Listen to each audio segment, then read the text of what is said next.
down the hammer and pick up the pencil. You're about to listen to The Savvy Radio Show. Learn from real-life real estate investors, experience revealed with the Savvy Landlord as your host. Yeah, hopefully you're doing good. Welcome to the Savvy Radio something show podcast, BS Radio. Bachelors and nothing. No, I'm just playing. I don't know what I'm saying. This is crazy. My guest on the radio show, I made a commitment that I'm in my mind. Everything is in my mind, but I made a commitment in my mind that I'm going to interview someone once a week. I know it's an interesting thing. And this poor this poor guy that's all is here. His name, let's just say your damn name. His name is Therin Miller, 32-year-old entrepreneur. And so I have accepted the fact that I am an entrepreneur. My mind goes ballistic. And this gentleman, with another friend of mine, rents in our same building. So I see him all the time, but I was like, this is some guy. He has a social media. It's weird that he has a social media business because I have friends that have social media businesses. And then he was like really weird that he helped me try to rent the space out, which really was it called an obligation close. Yeah. It made me start liking you, and we have fostered a relationship being here. How cool is that you rent a place and you gain a friendship? We should just put that on the outside of the sign. $500 a month and you'll get a friend. Perfect. So this guy in front of me is an incredible man. I have spent a lot of time with him in the last couple of weeks and just enjoyed his company. It's rare to have a real entrepreneur come from the military world because you're brainwashed from day one to serve and you don't deserve. Right. Everything is owed to the government, which they own you. And I've heard tons of stories about that. And you decided to be a decided to be an entrepreneur, and you probably had 10 and 1 reasons why you shouldn't. And then you got in a Russian scam, which makes it even more crazy because I have this fetish thing about Russia. Yeah. Like I want to go to Russia, Mother Russia. I met this dude over the weekend. I've known this guy for a while. And I'm like, he's straight Russian. I made him speak to me in Russian because it just sounds, I know this is bizarre where this is going. So, Therin, so let's just go from the basics. Who are you? Where are you from? And let the world know. Yeah. So, Therin Miller, single dad, military since I joined the military when I was 17 years old in high school. Wow. Why the military? I was looking for discipline. I didn't have that discipline. I had a pretty rough upbringing. Parents were, kind of doing their own thing. My dad was really into drugs, and and so I didn't really have structure or discipline or anything like that. And I was looking for that. And I tried to join the Navy, and the guy always wanted to put me on a damn submarine.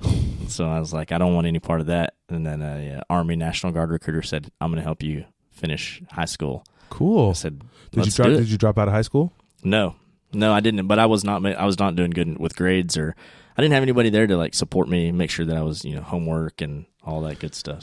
So and if I offend you in any way, this is just apology ahead of the game. Yeah. So did you feel like you had no options? Like that's it, military? Yeah, I mean tell me like kind of, because there's somebody that's listening to this right now. Hopefully they're young and they're thinking, "Damn, should I do it?" Because I'll tell you the military story if we have time. I actually enrolled, but did you feel like you were lost? That was your only option?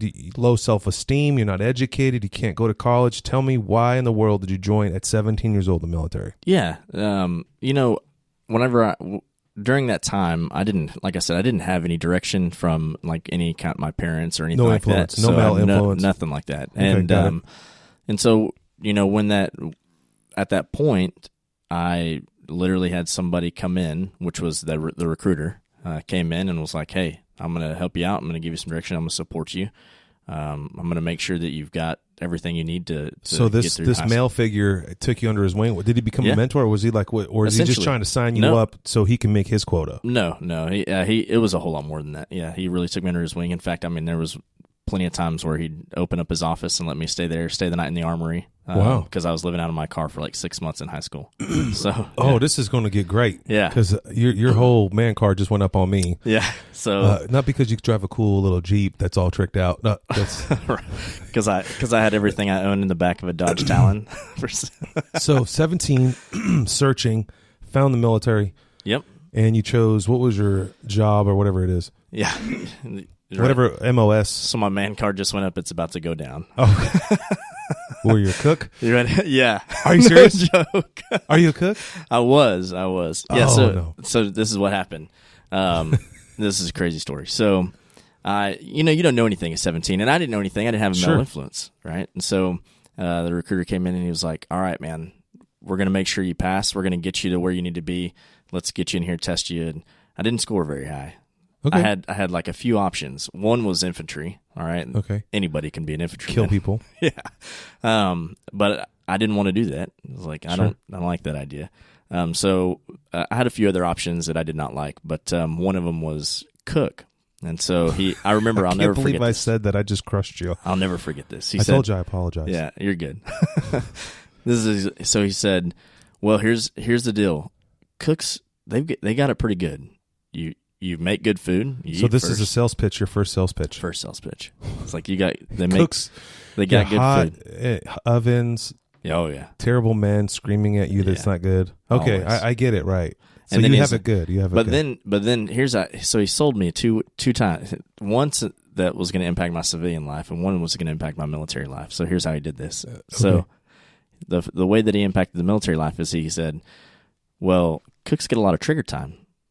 You got to cook the food and then run it out to people in the field. You guys get ambushed or anything like that, you're pulling triggers."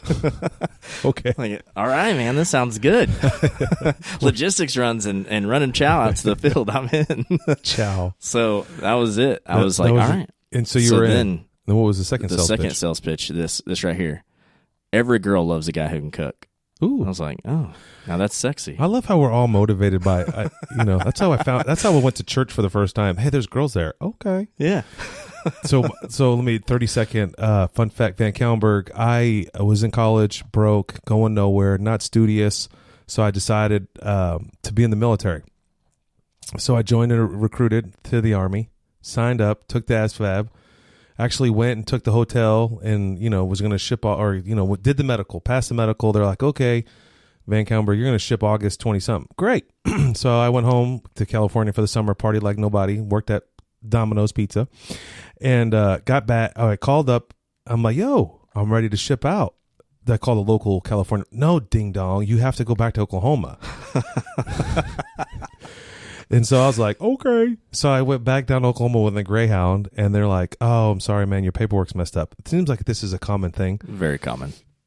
So when am I going to ship out, sir? November. What? I was like, dude, I have no place to live. I have no money. And so I said, man, this is not for me. I'm out. And the funny thing is, so that was my stint of the military. Thank God I had no discharge or anything. But you know what my MOS was even more hysterical. I asked, what, does any of them have signing bonuses? Yes, they do. It's EMT. Okay, how much is the signing bonus? $4,000. I was like, yeah, sign me up for the EMT deal. Because when I get out, I'm going to be rich. I'm going to own a business. That's the only reason why. And I hate blood. To this day, I can't even give blood. Like, I see it on TV and I get sick. Fun fact, VanCauwenbergh. So you're in the military. How long were you in there? From 17 until... I'm still in, yeah. So 20-something. How many years is that? That's 15 years. 15 years service. Well, thank you for your service. I know that's the... Let me tell you another fun fact. So for this thing I did, not Halloween, for summer camp, we were supposed to dress military. Yeah. So I'm savvy. I get on Amazon and I buy an Army shirt. So I get this Army shirt. I paid $10. I started wearing this Army shirt around. Yeah. And, one time I was at a restaurant, someone just came up to me and put his hand on my shoulder and said, thank you for your service. Yeah. And I was like, what the hell is wrong with this dude? So I come to find out it's this Army shirt. So if you catch me at the Lowe's or Home Depot, guess what happened the other day? Thank you for your service. The girl point blank looked at me in my eyes. She's like, "Are you in the military?" I'm like, "No, I'm not." "Oh, my shirt. No, I just wore this shirt." "Well, I'm going to give you 10% off military discount anyway." Perfect. That's for you cheap investors out there. Go buy a $10 shirt and wear it to the Home Depot. Man, I can't believe you're in the military. I always wonder. It's got to be crazy. Have you been shipped around? It's always been in Oklahoma. No, I've done so since then. I've changed jobs several times, and so I went down to Hurricane Katrina. Wow, which was a really, like serve as a reservist. Yeah, or full. Yeah. Were you full-time? We were mobilized at that point. We got mobilized to go down there. Called up to go down there, and then kind of keep the peace and get people out of there. Did you carry a machine gun? Yeah, it wasn't until about 6 or 7 days after we started getting shot at from gang members. So they started issuing us weapons. Wow. And at that point, martial law had taken effect. So martial law is that for anybody who doesn't know, martial law is where they need to have basically the president and the generals on ground need to have direct control over all the public safety in society. Yeah. So, and for the safety of the city. And so that's exactly what happened. They established martial law for New Orleans. And so I was a PFC. And when you go out with the police or anything like that, you're private first class. Yeah. Okay. So you're like, running around as a 20-year-old, private, and you got to tell police what to do because your boss, the generals, are the one in charge. So interesting. Martial law is a really crazy deal, but it was a lot of fun. We helped evacuate people and get them to safety and reunite. I don't know if that families. was all about fun. You said there's all a lot of fun. It was a fun experience looking back to it. Again, folks, I don't know this dude. I just met this guy. He's upstairs in our building. And I'm like, "You're an entrepreneur. I need you to put it on the radio." So fun. What else? Where else, the cities have you also traveled? We could talk about Katrina because it's fascinating to me. But Katrina. The millennials can only listen for about 20 or 30 minutes. Right. And we haven't talked about how savvy you are as a business guy. No, other than that, I've done 2 combat tours overseas to Iraq on both those, and I've traveled. Did you carry a gun? Oh yeah. Did you shoot anybody? No.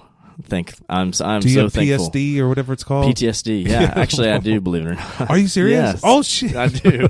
Yeah, I never got to discharge my weapon or anything like that, which I'm thankful for. But you see and do a lot of stuff, man. You get shot at a lot, and you can't shoot back sometimes. Man, I just ruined all my fans that were military because I'm making fun of them. I'm not making fun. I'm just teasing. No, you're good. So my brother served in the military. My dad was in Vietnam. So I have a lot of love and respect for the military. We wouldn't be free because of that. So you traveled around the country, did 2 services, and then you mentioned earlier, or I don't know if you mentioned it, but you did get hurt, right?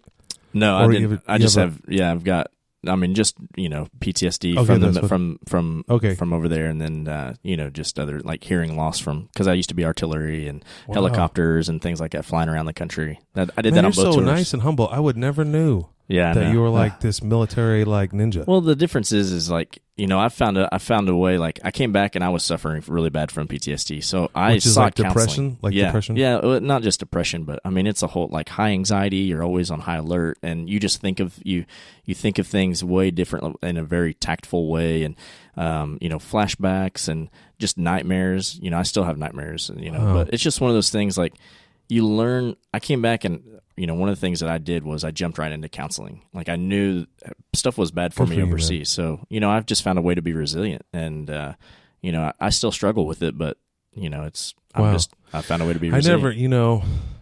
I never really thought of it like that. And it makes sense, just the anxiety of being an entrepreneur, causes people tell me all the time, my wife, I can't believe you can do what you do. Right. To me, it's just natural. And you had to learn to cope with that. Yep.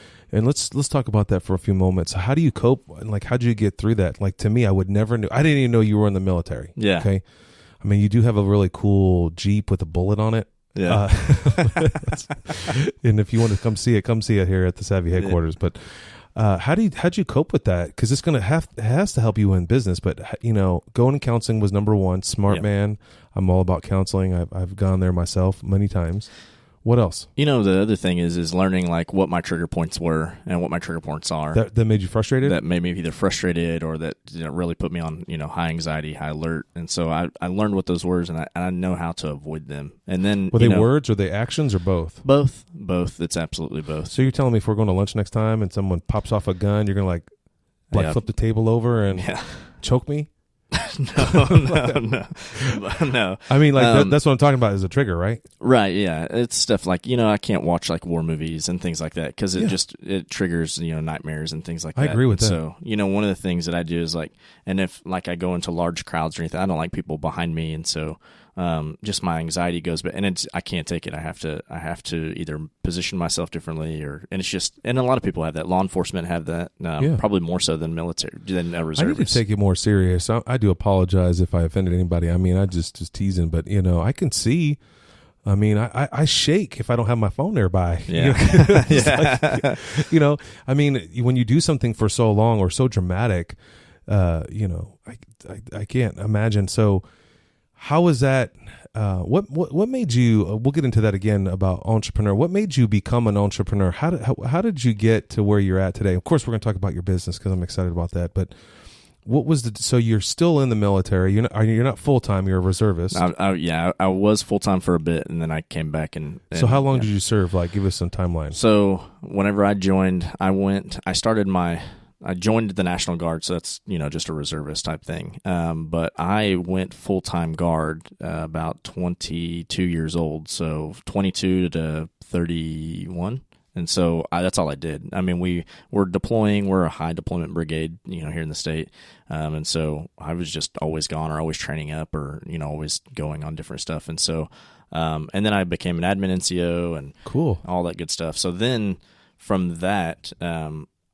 What kind of brought me into entrepreneurship is the last 4 or 5 years I just had some really, really bad leadership from in the military. So you're just like, I'm done with this mentally? Yeah. So what happened is I worked. Yeah, exactly. I was done with it mentally, and I worked at and it was just in an office environment, and I had really bad leadership from my officers. Were they treating you wrong? Yeah, they would treat you wrong. Yell at you? Yeah, exactly. All that kind of stuff. They'd cuss at you, put you down, belittle you in front of everybody, and they were just.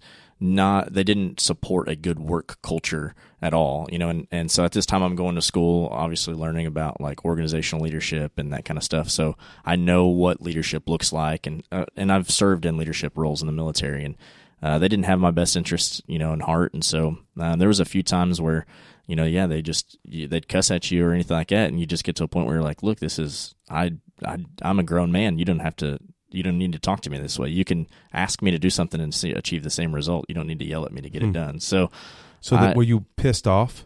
Yeah, exactly. So you're like, okay, I don't deserve this. Right. And so from there I started to look into, at that point I was like, it really just affected me on every level. That's just bad work culture period will affect you on every level. Plus your PSD or is it PST?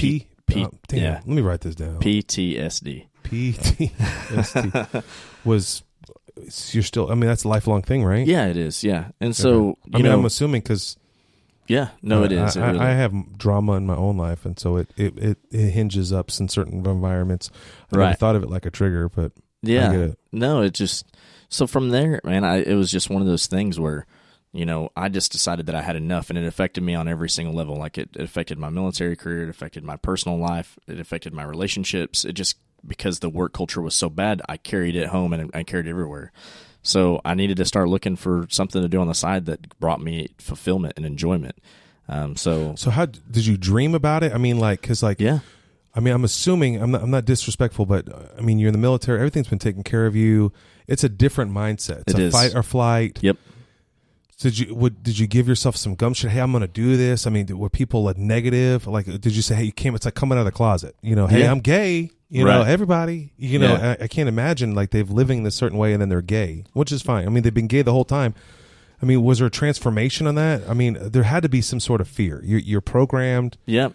So kind of give us a perspective on that. Yeah, no, I was really, really I didn't know what to expect because, like you said, in the military, it's one of those things. I'm told when to wake up. I'm told when to eat chow. I'm told where to be. I'm told how to be there. Like, for deployed service members that have ever been deployed, like normal for us is overseas. I'd rather normal for me is Iraq, which is crazy that a lot of people don't understand that because of the freedom. It's because I know a routine. I know when I'm supposed to be at work. I know what I'm supposed to do. I know how I'm supposed to do it. Everything is so ingrained that it's just boom, boom, boom, boom. I don't have to put a lot of thought into it. Here, and as an entrepreneur, it's completely different. I control the ship. If I want to do something, I do it. If I don't want it, and so there's always that inherent fear there that, shit, what if it's not the right decision, Crazy. So how long have you been an entrepreneur? I think I've always had the qualities, to be honest. I've kind of dabbled in things on the side. Do you think you suppressed it? Probably. In high school and before high school, I always had kind of like a lawn care business or anything, something like that. I always wanted to make money, or I'd agree to tear down sheds for money and things like that. I was always chasing that because I loved the freedom of that. But joining the military, I definitely suppressed it because that's not the kind of creativity you need to have. Like you're not allowed to be creative. Well said. Everything is in a book. It tells you exactly how to do, maintenance on a vehicle. It tells you exactly how to clean your weapon. It tells you exactly how to take it apart and put it back together and in what order. So all of that stuff, so it's just one of those things that after a while I realized that the only way I'm going to, after working for bad leadership, kind of fast forwarding a few years, I realized that at this point, hey, I need to re-tap into this. This is the way I'm going to be free from this negativity and culture. So, yeah, that's what I started doing. And, that I made some bad decisions, obviously, right there, whenever I first decided to jump over into where that's got me to today. I went through a divorce and, but hey, I was still being treated bad at work, and I still want to pursue this entrepreneur thing. So you're going through a divorce or just got off a divorce. You're getting treated like a dog at your job that you've committed your whole life to at 17 years old. Yeah. Yep. And then, oh, by the way, at night I'm going to think about being an entrepreneur. Right. Yeah. Okay. So then, what is there one specific job that entrepreneur career or industry you went into, or is it the same business that you're in today? No, yeah, it's the same. It has to do with the same thing. And so today you're in a social media company and a marketing firm. That's right. Yeah. So you have staff and you take people's world upside down with social media, web design, creative. Right. Okay. What in the world made you military, everything's brown, to creativity and tell me about that. So like I said, I've always kind of had that, those characteristics, and so what I did I just allowed myself to think and be creative and say, okay, what can I do if I start to embrace this? And so I've always kind of dabbled into, the web design and things like that. And I actually started my agency completely by accident, to be honest. Tell me about that. So I had, what I did was I went out and created a bunch of like niche websites. And so one of the big ones that I created is the beard site. Everybody talks about my beard site. So you have that today? I still do, yeah. I remember one time I saw a post, you were all crazy about some domain name. Yeah. That was just here recently. Yeah. That's a good. You're all like, I'm going to be rich. Anybody want to buy that thing? I'll sell it.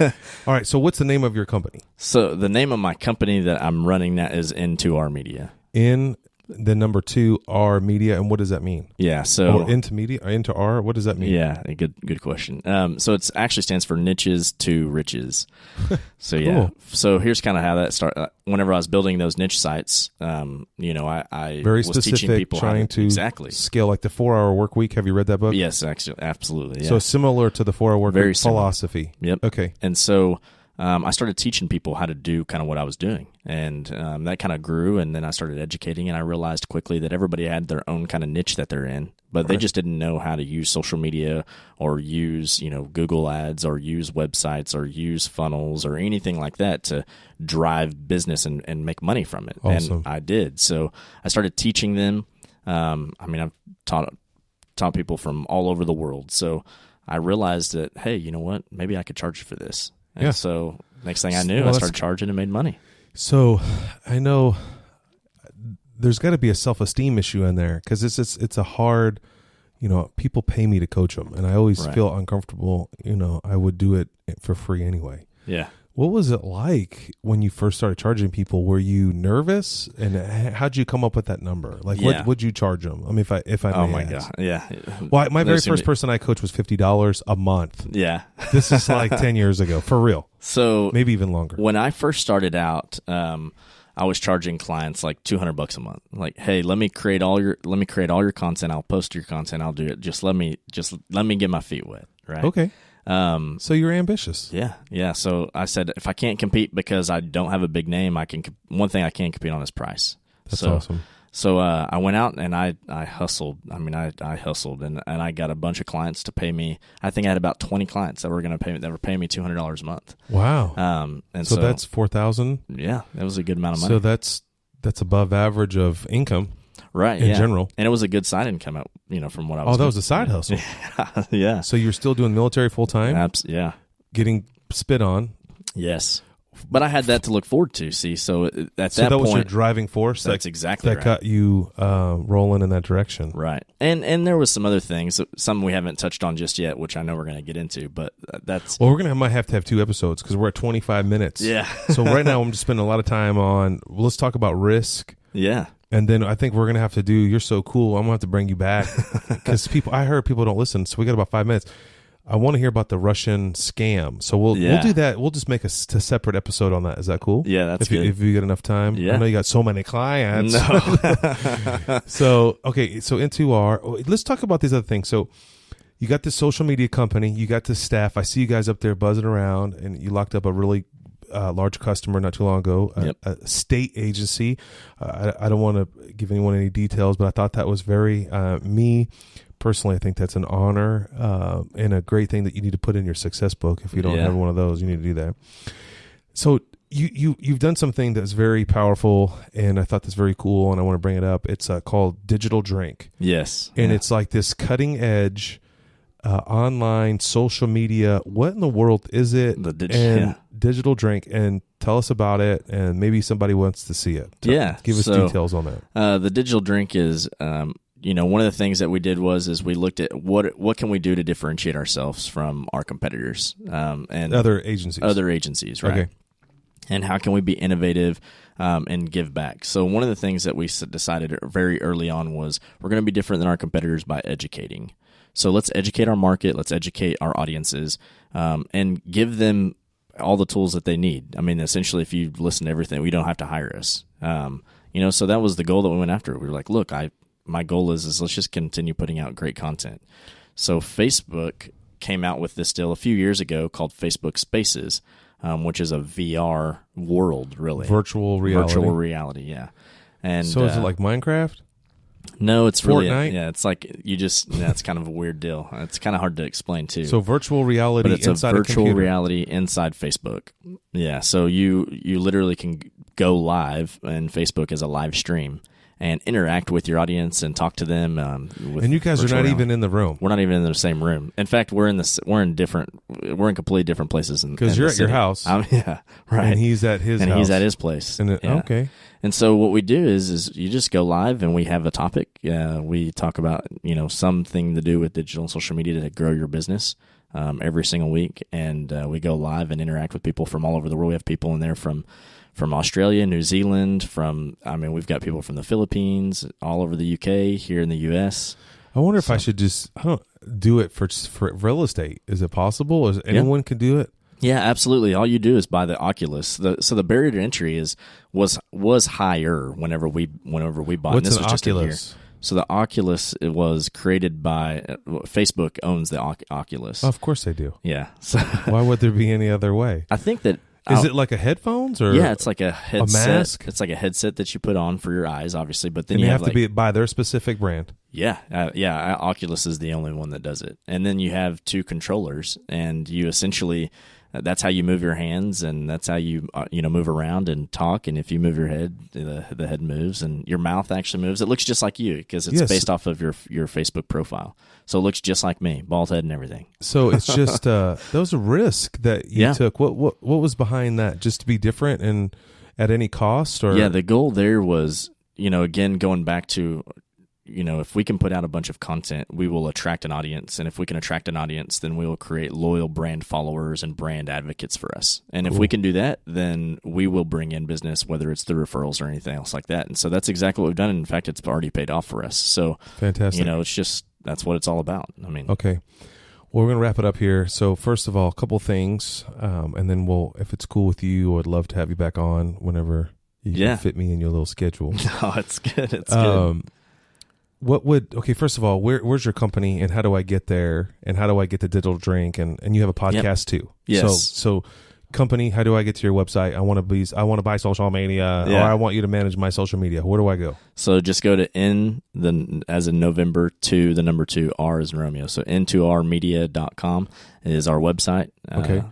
And then you have a podcast. What's that called? Podcast is called The Digital Drink. Digital Drink. Yeah. And we're on iTunes, we're on Stitcher and Spotify. So any platform. Yeah. It's just called like N2R Media. Is there a space after N2R? If I search it, I'm going to search that crap up today. Good. I did not know you had a podcast and you're on my podcast. Yeah. So I'm going to be on yours, but I have no tech wizard. And then Digital Drink, I just put that in the search bar. Put it in the search bar in Facebook. Yep, okay, cool. And you just type in The Digital Drink or go to thedigital.drink.com. It'll take you straight to our Facebook group. All right, right on. So we got about 2 minutes here because we're at the 30-minute mark. Well, someone that was in the military or a man like you, what advice would you give? And maybe not be business, but what pops in your mind that you wish you would have known? I just did a podcast last week and the 10 things that I wish I would have known as a real estate investor. So I'm not going to give you any clues. Yeah. So do you have, there's this one thing or 2 things or 3 things. What would you have done differently or what advice would you give to someone? Male, female, social media, anything that pops, what pops in your mind? I'll tell you what, the one thing is as an entrepreneur, you're constantly, it's a lonely world as an entrepreneur and you get beat down. It's just things happen to you, you lose life money. happens, you lose money. Clients say yes, risks. Then they say no. Exactly. And so, it's important to stay motivated and to keep your eye on the long-term goal. Like, look, this is where I want to be. So one of the things that I did, I wish I would have told myself way, way earlier when I started this journey was I listened to YouTube motivational videos all the time. My wife does. Yeah. I'd wake up in the morning and I would just say, hey, Google, you know what to do. And it would start playing YouTube motivational videos. And so I just listened to it all the time. Ooh, stop for a second. Yeah. Do you have an Apple phone or a Google phone? Google. Okay, cool. You're cool. I like you already. See, I didn't even know my homeboy. I didn't even, my phone just popped up. All right. But yeah, that's it. Motivational videos. Motivational videos, because it programs and it reprograms and programs your mindset for everything, for the day and everything. I was hanging out with my homeboy this weekend, and he had a paradigm shift, and a lot of it is his old lifestyle. And I actually just started tuning in tonight and go Conan. Oh yeah. I spent 30 minutes today on the treadmill just reprogramming my mind. Even though, and I was like, man, how did I get here? How did I get to this many businesses or this many houses? And it contributes back to what I put in my mind. Yeah. And there was thinking that I listened to today was like no TV at all. I mean, there's no good that goes in through the television. No. Except for YouTube on motivational. Yeah. All right, man. I'm so stoked that I got you on. So now we're kind of some of my homie friends. And, good. Yeah. And can't wait to have you back. Let's do it. Thanks for listening to the Savvy Radio Show. Glide online and listen to our other motivating episodes at savvyradioshow.com. Connect on Twitter at LandlordBook and always be buying assets.